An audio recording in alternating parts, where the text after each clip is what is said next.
Welcome back. You're still here. All right, final installment of Gender and Pay, and this time we get to talk about some solutions, but not before we talk about barriers.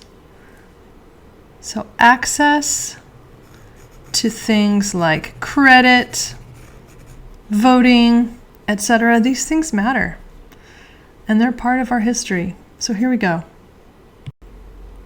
We want to talk about how unequal access to education, credit, nutrition, legal protection under the law has mattered for women. So, while you may think access to education, credit, nutrition, legal protection, and other basic rights, don't be so fast. I think we can all agree that access to these things matters to economic outcomes. But what might surprise you is how unequal the access has been, even fairly recently. We haven't even had the right to vote as women for 100 years. That anniversary will come up in August 2020. We did not have the right to get loans in our own names or to pay equal down payments to men. We had to pay more until 1974. So that matters. We still have no Equal Rights Amendment. We do have the 19th Amendment guaranteeing us the right to vote, but we do not have an amendment to the Constitution that guarantees equal pay for equal work. And Hulu has Kate Blanchett in Mrs. America out recently. This will be some extra credit for our class later on, but feel free to check it out. It's a chilling story about how the Equal Rights Amendment was defeated in the U.S. and how feminism got turned into a meme by the other side of man-hating, ugly behavior. So, a partial list of some solutions. Increasing pay transparency. This helps balance information asymmetries that benefit employers.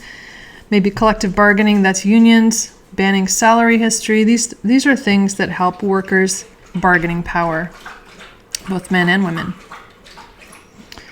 Then there's access to education. Affirmative action has been used in the past, no longer. But we can invest in education for boys and girls. More specific to gender, increasing mothers' ability to stay attached to their job after the birth of a child. Paid parental leave is a big one being talked about right now.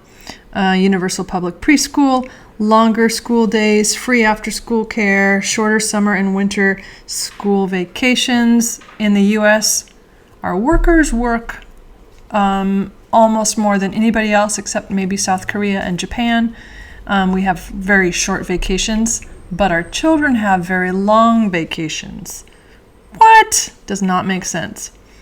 Making work hours more predictable. For instance, requiring employers to give their employees 2 weeks' notice or 1 week notice before there's a massive schedule change. And what's your role in all of this? Policies don't change until culture changes and until we advocate for change and for each other.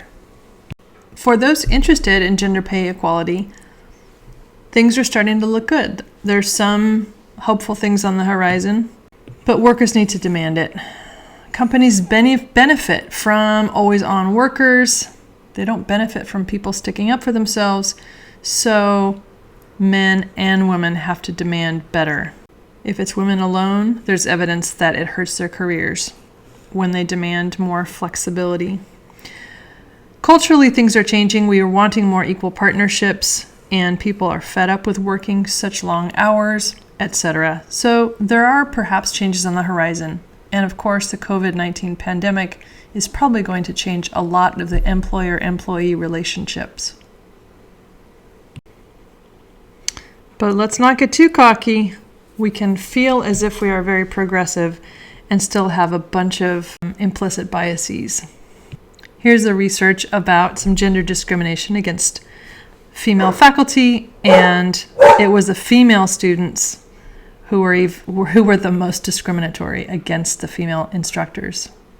So all I'm saying is let's take a little humility, and let's also be really careful when we are grading our peers, our bosses, the people that work for us.